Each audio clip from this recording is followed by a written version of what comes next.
అందరికీ యేసుక్రీస్తు నామములు క్రిస్మస్ శుభములు తెలియజేస్తున్నాను. ఒక వచనాన్ని చదివి ఆ వచనము ద్వారా మీతో కొద్ది నిమిషాలు మాత్రమే మాట్లాడబోతున్నాను. చిన్నపిల్లలు నిశ్శబ్దంగా ఉంటారా?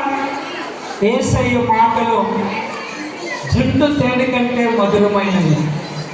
అటువంటి మాటలు కొద్ది నిమిషాలు మీరు నిశ్శబ్దంగా ఉండాలని కోరుచున్నాం. లూకా సువార్త 2వ అధ్యాయము 11వ వచనం.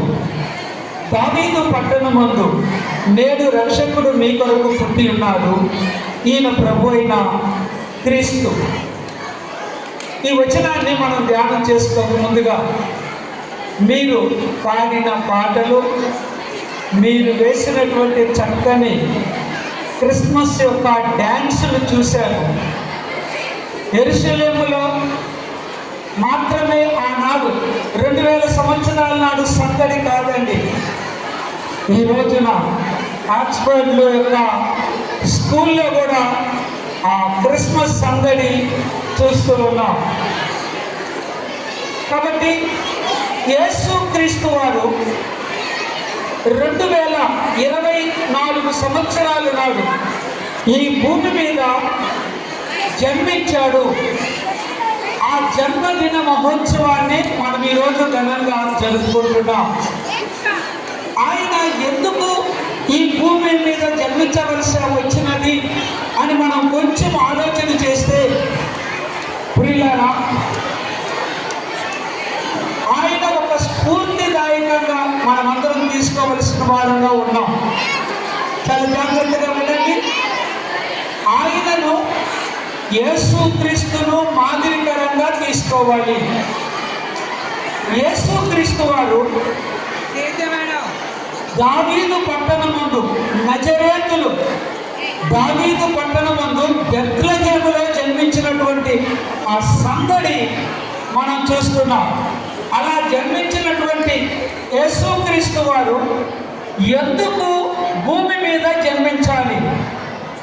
పరలోకము నుండి భూమి మీద ఆయన ఎందుకు జన్మించాలి అని అంటే కొన్ని కారణాలు మాత్రమే చెప్తానండి, వినండి. నేను చెప్పేటప్పుడు మీరు వింటున్నారు కదా, దానిని స్ఫూర్తిగా తీసుకోవాలి. మనము ఆ యొక్క క్రీస్తు జన్మించిన విధానం, లేక ఆయన మానవావతారుడుగా వచ్చినటువంటిది మాదిరికరంగా మనము తీసుకున్నప్పుడు, ప్రభువు వలె మనము కూడా జీవించినప్పుడు గొప్ప కార్యాలు మన జీవితములు, ఒక్కొక్కరి జీవితములో మనం చేయగలము అని తెలియచేస్తూ ఒక్కొక్కటిగా మీ ముందు ఉంచబోతున్నాం.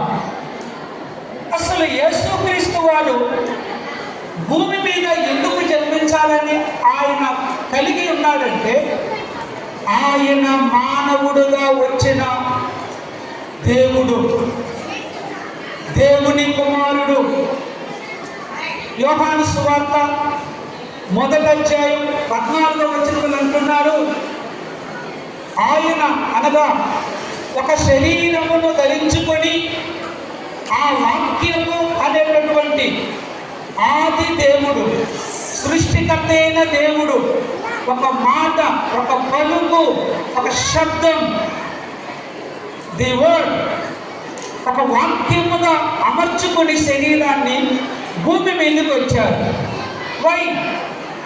ఎందుకు వచ్చారు అనంటే, మానవులందరూ పాపం చేశారు కాబట్టి వారి పాపము నుండి విడిపించుటకు క్రీస్తు యేసు భూమి మీద ఒక గర్భాన్ని ఎన్నుకొని కన్య మరియా గర్భాన ఆయన జన్మించినారు.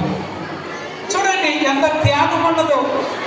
ఈ క్రిస్మస్ చేసుకునేటటువంటి మనము ఒక మహనీయుని యేసును గుర్తు చేసుకుంటున్నామంటే ఆయనలో ఉన్న త్యాగాన్ని తెలియజేస్తున్న వినండి. యేసు పరలోకాన్ని విడిచాడు. మహిమను, దూతల స్తుతులను, గొప్ప ఉన్నతమైన స్థితిని విడిచి మానవునిగా భూలోకానికి ఒక మనిషిగా ఎందుకు వచ్చారంటే, నిన్ను నన్ను మన అందరి జీవితాలలో గొప్పవారుగా చేయాలి. అందులో ప్రధానమైనటువంటిది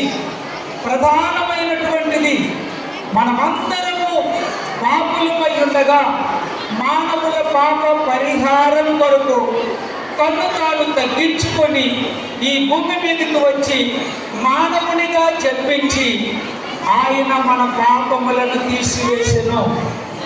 ఈరోజు యేసు క్రీస్తును నమ్మిన వారికి మనశ్శాంతి, మంచి జీవితాన్ని ఇవ్వడానికి ఆయన ఈ లోకానికి వచ్చాడు కదా, ప్రధానమైన పాపాన్ని తీసివేశాడు కదా.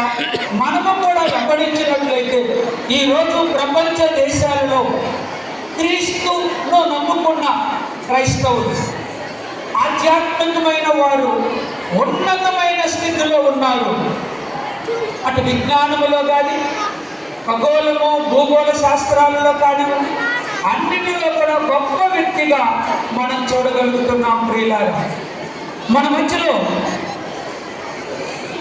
ఒక గొప్ప శాస్త్రవేత్త దినేష్ ఎక్స్యూడస్ అనేటటువంటి ఒక మహనీయుడు ప్రపంచ చరిత్రను ఆయన ఇలా చెప్పాడండి.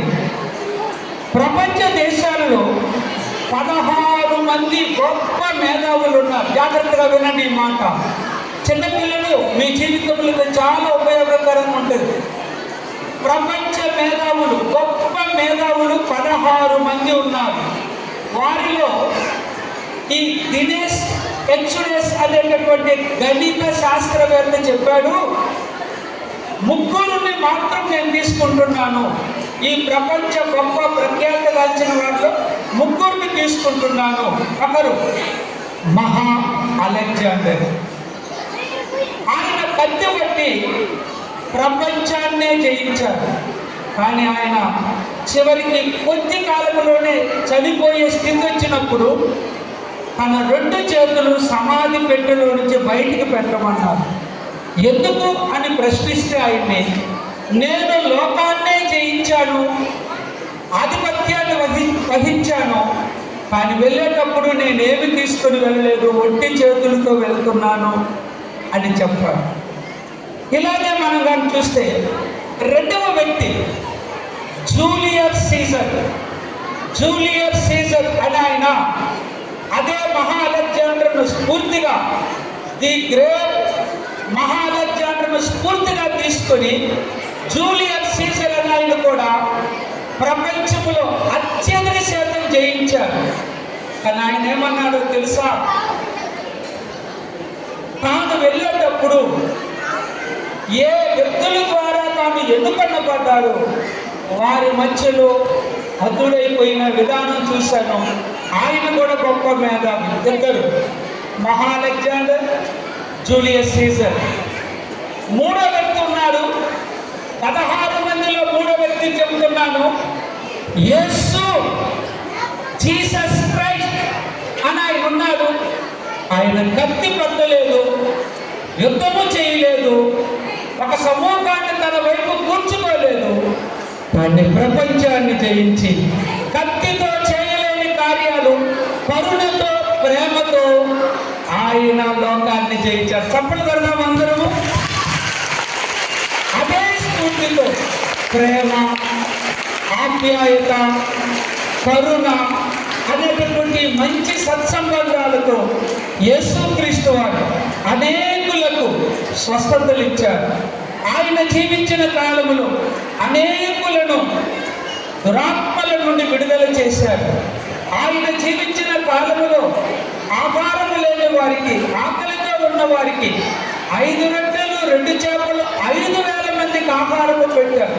అలాంటి మహనీయులుగా, దేవునిగా మాత్రమే కాదు, ఆయన దేవుడై ఉండి మానవ రూపాన్ని వచ్చి మనుషులకు సహాయం చేసినట్లు తండ్రి అయిన దేవుడు ఉద్దేశంతోటి జీసస్ని, యేసుని లోకానికి పంపించినట్లు ఇక్కడ కూర్చున్న మీ అందరినీ కూడా మీ తల్లిదండ్రులకు మీరు ఏదో ఒక విషయంలో గొప్పగా ఉండాలని, స్ఫూర్తిదాయకంగా ఉండాలని, జీసస్ వల్ల మంచి కార్యాలు చేయాలని, ప్రపంచంలో అనేకులు చేయలేని ఈ పనిని కరుణ, ప్రేమతో చేసినది మనం అవలంబించుకోవాలి. చివరిగా ఒక మాట చెప్తారండి.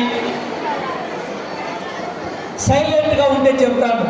చివరిగా బైబిల్ చెబుతుంది ఎఫెసీయులకు రాసిన పత్రికలో, పిల్లలారా మీ తల్లిదండ్రులను లోబడండి, ప్రేమించండి, అప్పుడు మీరు దీర్ఘాయుష్మంతులు అవుతారు. కనుక తల్లిదండ్రులు వాళ్ళ ఆశయాలు చాలా ఉంటుంది. మంచిగా చదివించాలి, గొప్ప విద్యతోటి ఉద్యోగం రావాలి, గొప్ప గొప్ప కార్యాలు చేయాలని తల్లిదండ్రుల యొక్క ఆశయాలు ఉంటుంది. వాటిని నెరవేర్చే పిల్లలుగా మీరు ఉండాలి. అంత మాత్రమే కాదు, మీ దగ్గర అక్కడ చుట్టూ నిలబడి యాజమాన్యం ఇక్కడ కూర్చొని ఉన్నారు కదా, వారందరి ప్రయాస ఏమిటో తెలుసా? మిమ్మల్ని మంచి రీతిగా దిద్ది ముందుకు సాగించాలనేటటువంటి ఒక పట్టుదలతో, ఒక బాధ్యతతో ఈ స్కూల్లో పని చేస్తూ ఉండగా వారికి కూడా తల్లిదండ్రులకు ఎంత గౌరవం ఇస్తున్నారు, మీకు పాఠాలు చెప్పే టీచర్స్, ఉపాధ్యాయులకు కూడా అటువంటి మరి మీరు గౌరవం ఇచ్చి నేర్చుకుని యేసుక్రీస్తు ఎలాంటి ప్రేమతత్వముతో ఉన్నారో అలాగూ యేసుక్రీస్తు వారి ప్రజలకు ఎంత మేలు చేశారో అలాగూ మీరు కూడా ఇతరులకు మేలు చేయటంలో, గొప్ప కార్యం చేయటంలో మనము జాగ్రత్త పడి నేర్చుకొని క్రీస్తును ఈ క్రిస్మస్ శుభ సందేశంలో నేను చెప్పేది ఏమిటంటే, క్రీస్తు యొక్క మంచి కార్యాలు ఉన్నవి.